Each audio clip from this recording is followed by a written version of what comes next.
તો આજે આપણે બનાવવા જઈ રહ્યા છે સૌ કોઈને ભાવતા તીખા ચટપટા અને મસાલેદાર એવા ભાવનગરના પ્રખ્યાત ભૂંગળા બટાકા, જેના આજે આપણે લસણિયા બટાકા બનાવવાના છીએ। તો ચાલો જોઈએ તેની રેસિપી। તો સૌ પ્રથમ અહીંયા મેં એકદમ નાની એવી 10 થી 12 જેટલી બટાકીઓ લીધી છે, જેને કુકરમાં લઈ લઈશું।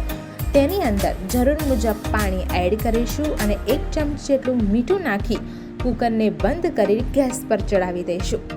હવે 2 થી 3 વિસલ વગાડી લઈશું। બટાકા બફાઈ ગયા છે, હવે આપણે એને થોડા ઠંડા કરી લઈશું। બટાકા ઠંડા થાય એટલે એની છાલ ઉતારી દઈ અને એકદમ બધા જ બટાકા રેડી કરી દઈશું। તો બધા બટાકા તૈયાર છે, તો ચલો જલ્દીથી જોઈએ આ ટેસ્ટી એવા ભૂંગળા બટાકાની રેસિપી। હવે એક મિક્સર જારની અંદર મેં અહીંયા 7 થી 8 નંગ જેવા મીડિયમ તીખાસવાળા મરચાં લીધા છે। તેની અંદર 3-4 કળી લસણની લીધી છે। ત્યારબાદ મેં અહીંયા ચીલી ફ્લેક્સ એડ કર્યું છે। ચીલી ફ્લેક્સ બાદ સંચળ, મીઠું, લીંબુના ફૂલ અને ચાટ મસાલો એડ કરી હવે મિક્સર જારને બંધ કરીને પીસી લઈશું। તો ચાલો હવે આપણે તેને વઘારી દઈએ। તો સૌપ્રથમ ગેસ ઓન કરીને તવો મૂકીશું। તેની અંદર 5 ચમચી જેટલું તેલ એડ કરી તેલ ગરમ થાય એટલે આપણે બનાવેલી મરચાંની પેસ્ટ એડ કરીશું અને તેને થોડી સાંતળી લઈશું। થોડી સંતળાય એટલે તેની અંદર આપણે મોટી ચમચી કુમઠી મરચું એડ કરી દઈશું।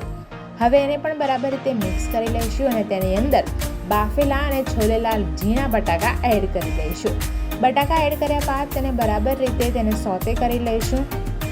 બરાબર મિક્સ કરી આખા બટાકાને મસાલામાં રગદોળી લઈશું। થોડીવાર ગેસ ઓન રાખીને આ બટાકાને આપણે ચારેય બાજુથી તેને બરાબર રીતે શેકી લઈશું।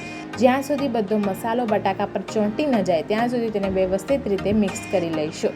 તો એકદમ તીખા, ચટપટા અને મસાલેદાર લસણિયા બટાકા તૈયાર છે। તો આવી જ ઇઝી, હેલ્ધી, ચટપટી, ટેસ્ટી રેસિપી જોવા માટે મારી ચેનલને સબસ્ક્રાઈબ કરો।